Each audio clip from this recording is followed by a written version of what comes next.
Hello बच्चों। हमारा question है there is no friction between block B and C.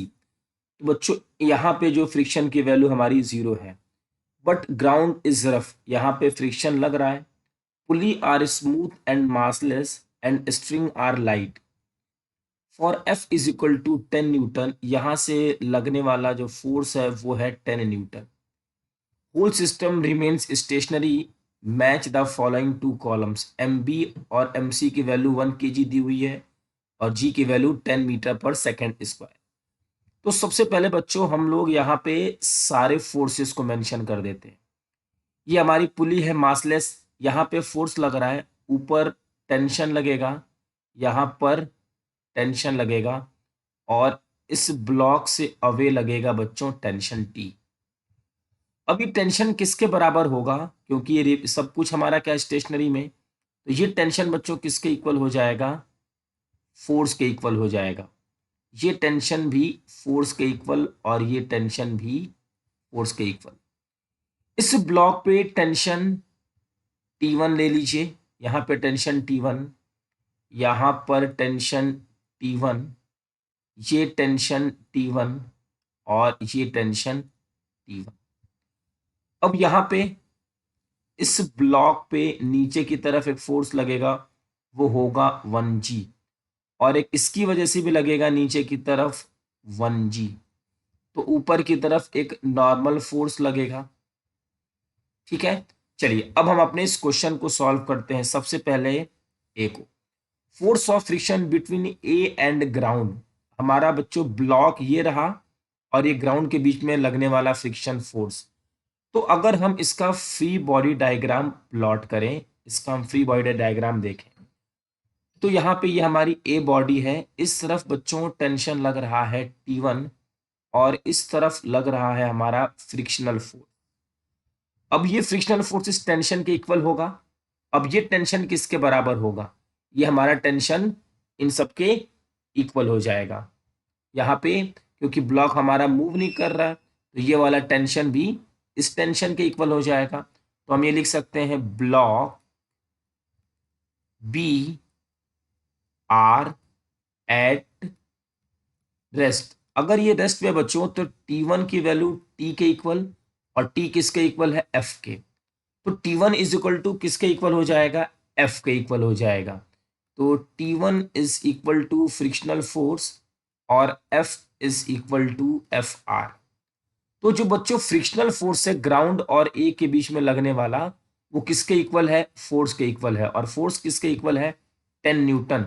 Means frictional force हो जाएगा 10 न्यूटन।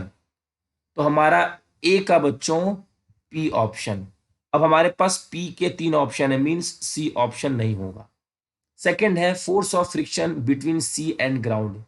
इसके बीच में बच्चों लगने वाला फ्रिक्शनल फोर्स, इसके बीच में और ग्राउंड के बीच में लगने वाला फ्रिक्शनल फोर्स। चलिए बी को देखते हैं। तो अगर हम इसका फ्री बॉडी डायग्राम बनाएं बी का, ये कुछ ऐसा होगा, सी का सॉरी, सी का। तो बच्चों यहाँ पे हमारी एक पुली है। इस पुली से एक फोर्स इस तरफ लगेगा और दूसरा फोर्स इस तरफ, मीन्स टेंशन को हमने फोर्स के इक्वल कर दिया। अब यहां से बच्चों एक और पुली है, एक नीचे की तरफ फोर्स और इस तरफ फोर्स। यहां पर एक पुली है, इस तरफ फोर्स और इस तरफ फोर्स। यहां पर एक पुली है, यहां पर फोर्स और यहां पर बच्चों फोर्स। हमने सब जगह मेंशन कर दिया। नीचे की तरफ लगने वाला फोर्स है 1G, 1G, क्योंकि सी वाले की वजह से, और ऊपर की तरफ लगने वाला नॉर्मल फोर्स। अगर बच्चों हम इसको देखेंगे तो ये सारे फोर्सेस एक दूसरे को कैंसिल आउट कर रहे हैं। ये वाला फोर्स इसको कैंसिल आउट करेगा, ये वाला इन दोनों को कैंसिल आउट कर रहा है और ये वाले इनको कैंसिल आउट कर रहे हैं। मीन्स इस ब्लॉक पे लगने वाला नेट फोर्स हमारा कितना होगा? 0। तो फोर्स ऑफ फ्रिक्शन बच्चों 0 हो जाएगा। मीन्स बी का हमारा हो जाएगा एस।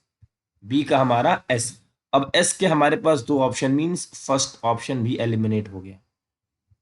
सी बच्चों देखते हैं, normal reaction on C from ground. तो बच्चों सी पे नीचे लगने वाले फोर्सेस कौन से हैं?